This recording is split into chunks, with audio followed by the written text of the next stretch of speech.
I'm talking to someone who I've been following for most of my life, mostly because of her lineage, mostly because of the legacy that was left, that she is carrying in a way that I think is instructive. I'm so grateful to be in community today. Let me welcome to the show, Dr. Bernice King. Hey, Hey, hi, how are you? welcome. I'm Thank you. awesome. I'm awesome. You're awesome. First, We're all let me say awesome. we Yes. are. We just say that. Let's just sit in that for a Yes. second, because I don't Yes. think we do that enough. We don't. Speaking of awesome, I do this thing on Saturdays with Dr. Greg Carr, and we spent some time with your aunt, because we believe in uplifting people's names, meaning that they will never leave this earth as long as we speak them into creation, into existence. Christine King Farris. And Yes. I just want to send you my condolences, first of all, because it Thank just you. seems like so many great people are leaving. But I just Hmm. want to spend a little moment because, we we talk about these names that end up in history, but there's so many others, right? Can you just spend a little moment talking about your aunt and the impact that she had on you? Yeah, this is my father's sister, so that everybody knows, just passed at the age of 95. And, growing up, uh, once my father was assassinated, my mother had to create a community around her to support, raising us as the four children, while she was also helping to raise up and start the King Center. And so my aunt was one of those persons who um, I spent time with because her daughter, Dr. Angela Christine Ferris Watkins, and I are a year apart.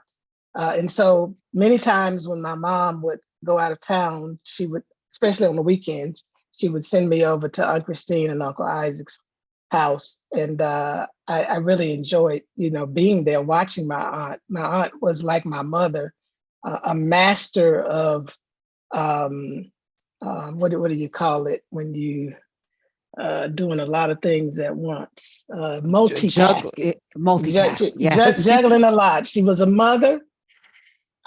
She was a professor at that time, a professor at Spelman College in Atlanta, Georgia. And so many students who took her class, they said she was hard on you. But now that they're grown, they really appreciate it because she carried herself with such dignity and grace, but no nonsense. So when I would spend time at their home, it was like being in a second home, being with a second mom. She would look after me. I remember watching her many times because during the weekend is when she got to really do her own personal thing, which was sewing. She sewed some of her clothes. If anybody knew her, uh, she was fashion on 10. I mean, she could have probably been on some of those magazines as a model because from the hat The down to the hat. shoes to the Okay. pocketbook, they were flowing together. And I didn't realize it at the time. But when I grew up, my mom said, "You just like your Aunt Christine with all these different shoes. You got more shoes."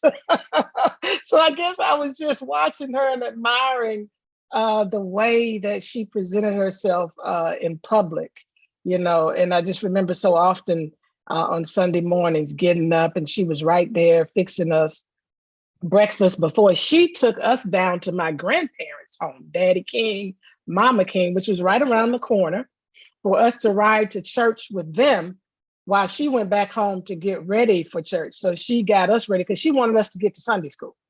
And so it was important to her that we got the benefit, of the early learning, not just going to the church, and the nursery or the children's chapel, but hey, we want you all to be a part of that experience of learning, the Bible, because she grew up in the church as the first daughter, because my grandfather, Daddy King, was pastor of Ebenezer.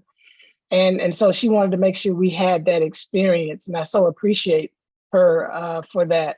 But I watched her also work side by side with my mother as she founded the King Center and started it in our home. The first offices for the King Center, my mother built out the basement of our home.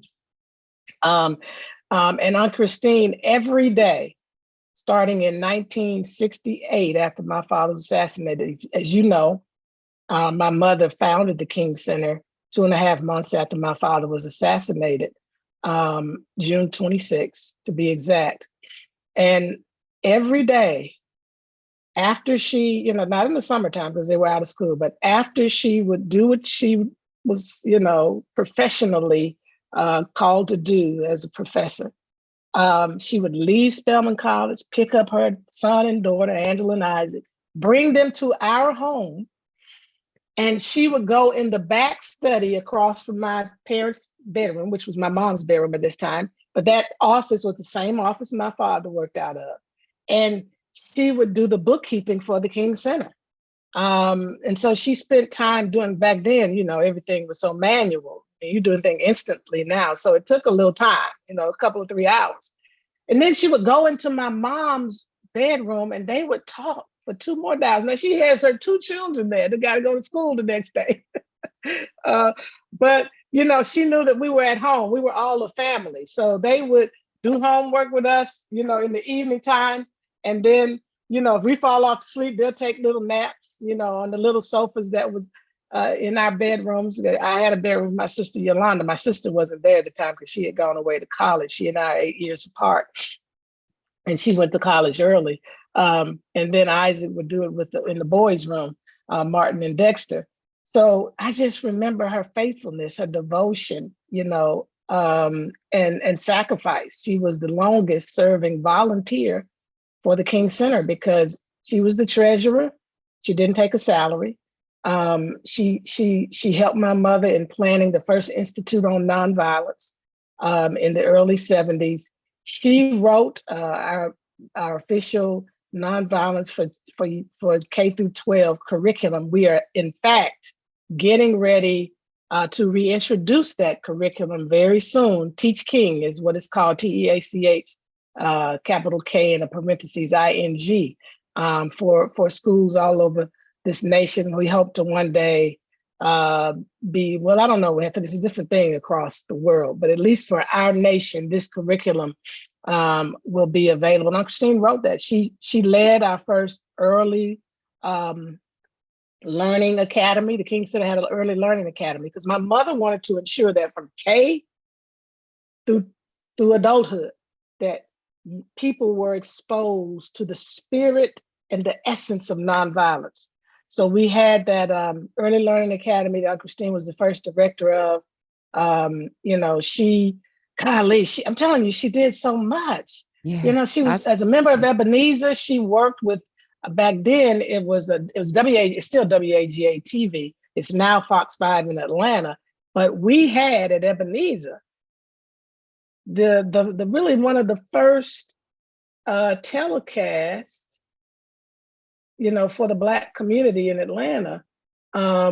We would go to the studio, we would record, the choir record, my grandfather would preach, and Christine was a part of directing all of that. So she was doing that, the work at the King Center. She helped my mother with the ecumenical service, which is now the commemorative service that we do every year on the King holiday.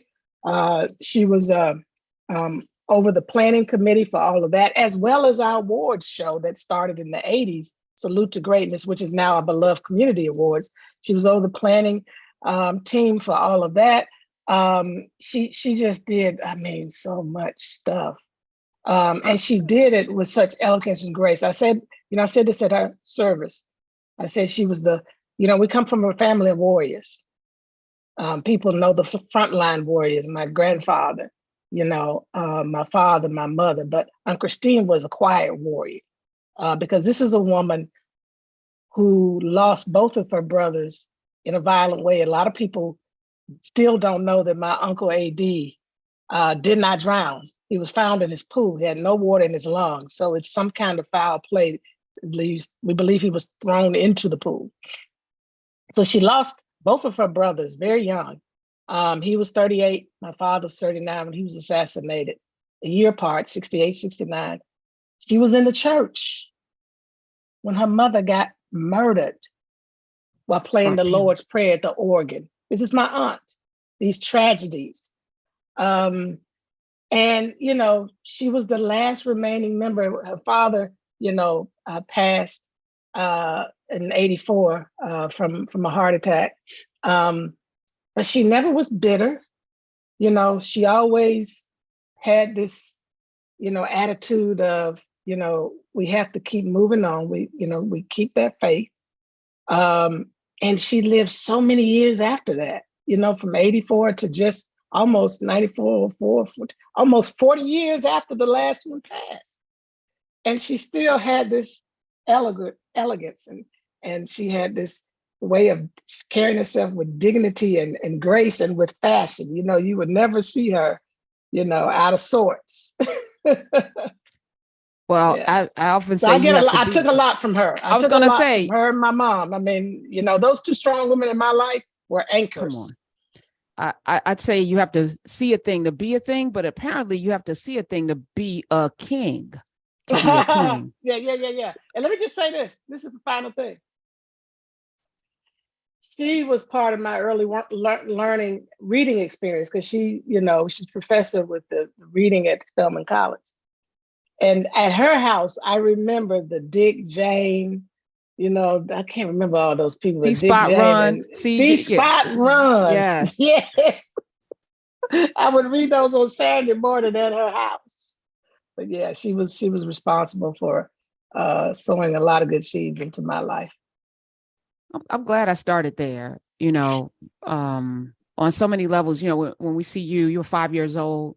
The first time I remember seeing you as a picture, you sitting on your mom's lap at your dad's funeral. I think Harry Belafonte is sitting next to her, and there's a veil over her face and tears. And No, I think he was behind. The family was was he on behind? that row. Yeah, my Okay, uncle I was next remember to him. Harry My uncle Belafonte being AD. in that picture somewhere. But I think about, the pressure of having to carry a legacy, and not just your dad, your mom, powerhouse, your grandmother, the line of pastors that come through her, your grandmother as well. And now you carry the baton in terms of the preaching. What inspired you to serve in this way, Bernice King? The Holy Doctor. Spirit. The Holy Spirit, I didn't choose it. I got chosen. At the age of 17, I heard a voice that told me that I would be preaching like my father. I didn't quite understand it. My mother told me that I shared it with her. I don't remember any of this, but she said I shared it with her. She said, this was several years after the fact, she said she thought I wrote something and gave it to her, but I haven't seen it. Maybe it'll appear one day when all of her papers are processed and eventually digitized. But I do remember that it was peculiar for me because I'm 17 and I was in the Black Baptist church, but a little more progressive than most. And women ministers were unheard of. In our church, though, my grandfather had licensed Lornell McCullough, and she was somewhere, I want to say she was somewhere about 48 to 50. So this is an older woman. I can't relate to that. So I'm thinking, maybe I don't know what I'm hearing. And then I started thinking preacher, pastor, that's adult stuff. And I was being, my teenage self. And honestly, at that time, I was doing not to the point of being inebriated, but I was doing a lot of drinking. And I didn't want to give that up as a teenager. So I knew enough to say, hey, let me take my time. And I'm not saying as a pastor, you don't have wine from time to time. I'm a big drinker. I don't know. But I just felt like this is a role for serious minded, responsible people. And I knew I wasn't at that place yet. So it took about 8 years for me to finally accept that call, and it wouldn't leave. It was like it just kept echoing in my mind and in my spirit. And I tried my best when I was in college to major in things that had nothing to do with it. And I searched all around. And my first initial attraction was to the media. I wanted to at one point be an anchor person But I knew I still wanted to go to law school. So I was searching, and it just wouldn't leave me. It just kept coming back up over and over again. I was speaking by this time. I started speaking at the age of 17. In fact, very close to the time being called, I did my first public speech at the United Nations in behalf of my mom. I delivered her 3-minute speech on, around apartheid, and to that large body of people. And so, I had done some speaking, but preaching is a whole nother thing. And then ministry and then pastoring is a whole nother level. But, I knew I had the call. And for some strange reason, I had enough sense to go on and to look for an opportunity to go to theology school. So I started applying around. And because I was still interested in law, because Bernice wanted law, God wanted me to be the preacher, but Bernice wanted law.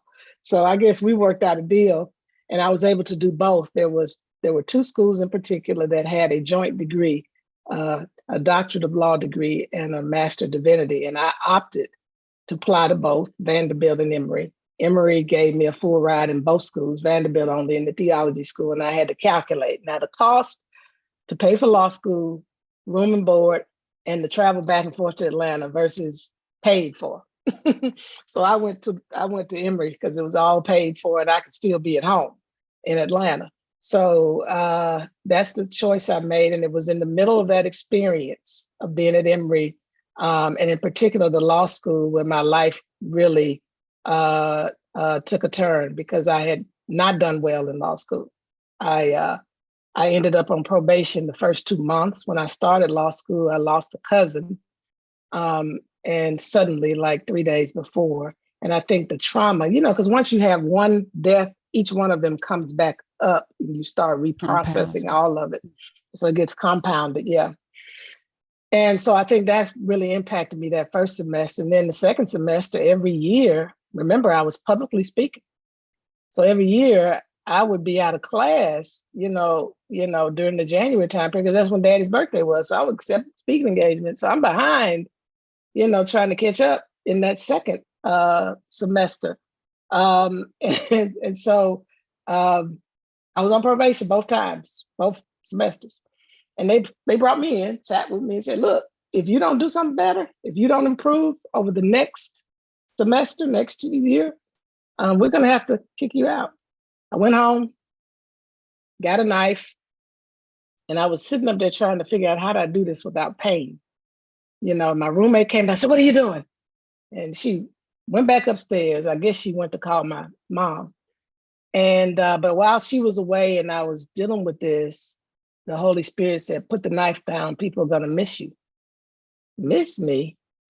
But nobody cares about me, but not necessarily true. That's how I was feeling it. Because, after losing all those people and processing life, and now you telling me the very thing that I need and not this king shadow of preaching, I want my own identity, I'm about to lose.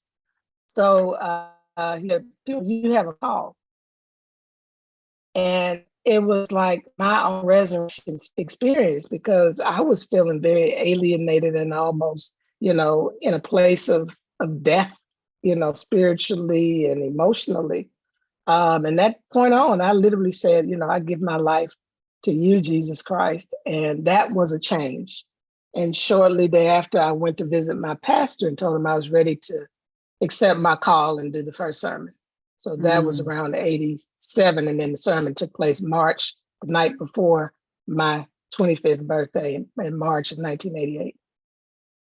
I was going to start, and thank you for sharing. We're with Dr. Bernice King.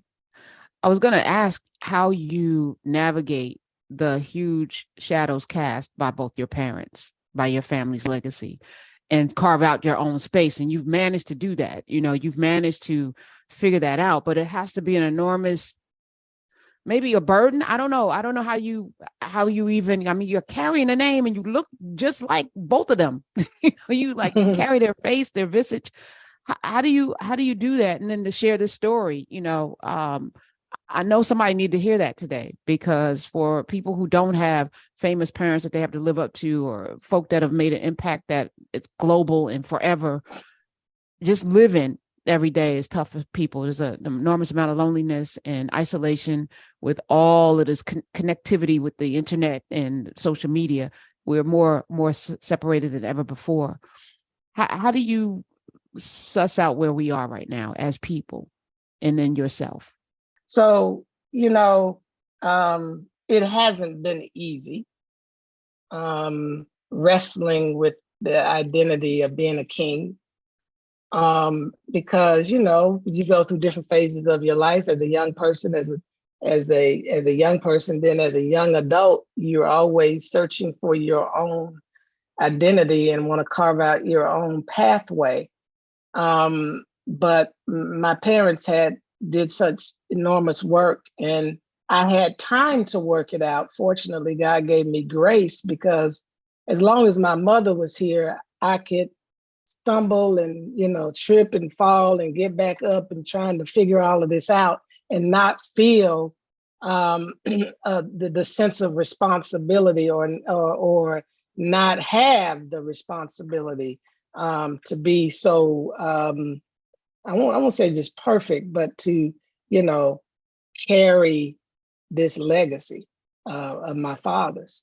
And so, I went through seasons where I just resented all of this, tried to run away from it, with my call. And even when I got called, I didn't study my father a lot early on, because I wanted my own voice and my own delivery. I didn't want to be the junior version of Martin Luther King Jr. as a woman.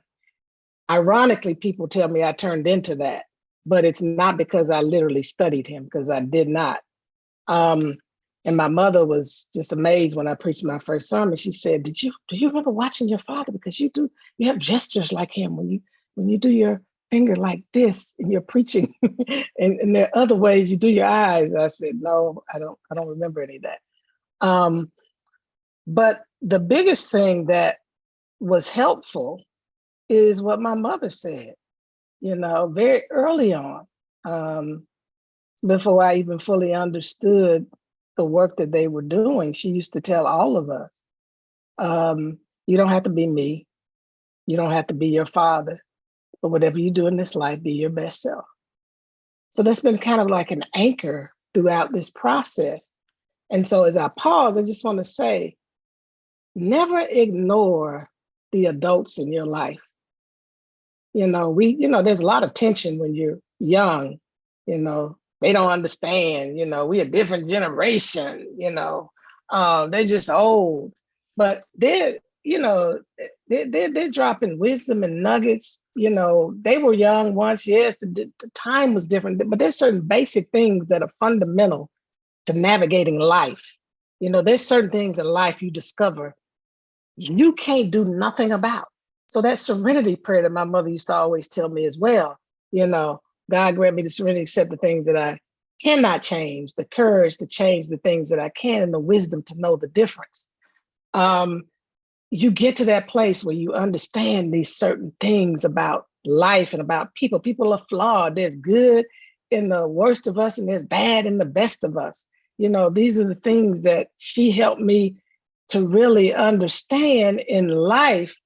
And then this whole thing that, hey, show up in your own way and just do well, be your best version. So I don't have to compete with other people. So I had to sort through that, because naturally you go through a process where you look around at everybody else, and it doesn't mean that has totally gone away in my life, but it's not as predominant as it was when I was younger. So that anchor really helped me. And now, once she passed, I was prepared to step into the role with my siblings that were remaining at the time when she died. My sister was still living, my brother Martin was still living, and my brother Dexter. I was prepared to be a part of continuing that work and representing that face for our legacy. And instead of resenting it now, I welcomed it, So now when I do it, I don't resent it. I love it, because I've come to really admire what my parents did and what they left for this world. So much so that I told people, I told reporters that were interviewing me during the 50th anniversary after he was assassinated, that, you know what, I miss my dad. I wish I could have had those, daughter, father experiences. And now being in ministry, I wish I had him to consult with, to chop it up with. But, I wouldn't do it any other way. What happened to us, what we went through, I wouldn't have it any other way, because the world benefited. Yes, I lost. I got, cheated out of something. But you know what? If this had changed, where would we be? So I'm honored to be a part of this legacy. And I don't feel the pressure that people always come to me saying, hey, what's your legacy? What's you about? I'm like, look, it hit me one day. I said, and I don't mean this in an offensive way. I hope people can hear it. I don't even mean it in an arrogant way, but I can see how it could come across that way. But this is the way it came to me. And so that's why I want to share the way it came. It was like the Holy Spirit said, many people are discovering legacy, which is important, but you were born into one. And your job is to continue that legacy and discover how to continue, what your contribution is to continue that legacy. And I said, oh, I don't have to look for a legacy. I already got it.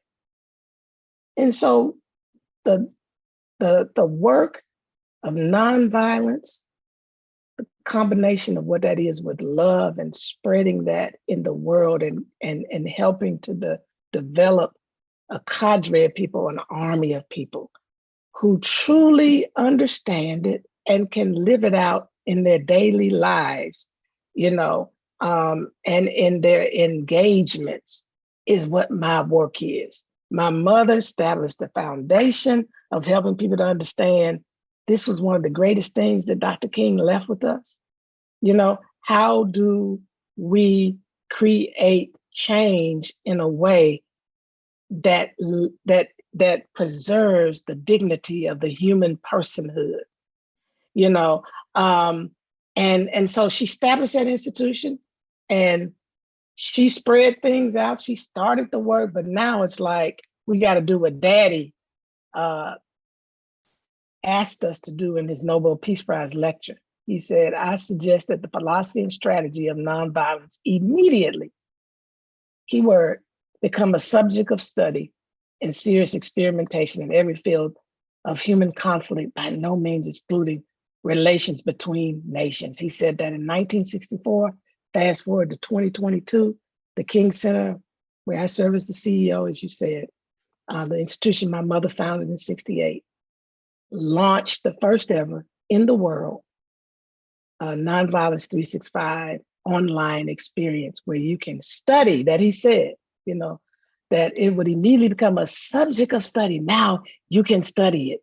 You can study it because we've also translated into 6 languages: French, Spanish, Korean, German, Italian, and Mandarin. And we're going to, when we get the funding, we're going to translate it into some of the rest of the languages, because nonviolence is the only way, in my personal opinion, and after studying my parents, after seeing the work that they did, after reading the book by, her last name is Chernwith, I can't think of her now, who studied violent and nonviolent revolutions, where it is documented that nonviolent revolutions are much more, create much more sustainability than violent revolutions. They're more successful. I know that this is the way to create a more just, humane, and equitable and peaceful world. And so I'm sold out. I'm bought out. I know people think it's great that nonviolence don't work. No, nonviolence is like a prescription that you take. If you have high blood pressure, if you don't take your prescription 1 day, 2 days, guess what's going to happen? You're going to have a challenge with those numbers. And so, yes, it has to be embraced every day of your life. You have to practice. Someday you'll be off. You may miss taking it. But every day you have to concentrate on it, focus on it, bring those principles and steps to life in everything you do. And that includes your personal life at home, your workplace, yes, and the work of social justice and correcting some of these things that have, continued to create harm and hurt and damage to so many communities. Because as Daddy said, justice at its best is love, correcting everything that stands against love. And that's what nonviolence is about. Mm. Well, y'all can, I have so many more questions, but hopefully you'll come back. thekingcenter.org is where you can check all of that out. Erica Chenoweth is the woman that you were talking about. Yes, Eric Chenoweth. And please take the course. Yes. I'm telling you, it is revolutionary. So many people said it's changed their life. So when people go to thekingcenter.org, where they go to the timeline, volunteer, the store, the jobs, nonviolence 365 programs. Online. Okay, here we go. Nonviolence. Yes, I'm looking at it right now. Nonviolence 365. I'm gonna click on. I'm gonna take the class because I don't care what age you are. We all need to be imbued with this sense that we are part of a global community and we need to see one another as such. And that is the message. Yes. That message of love that you carry forth. We're ultimately family. Mm-hmm. Yes. How about that? Hey, sis. Hey, Dr. King. Yes. Thank you for being here today. And please come back. I got questions about the bank that you're a part of. Oh, I got questions about AKA. I got questions about a lot of things. So let this not be your last time. Part 2. Yes. Amen. Thank you. Nice to meet you too in person finally. Okay.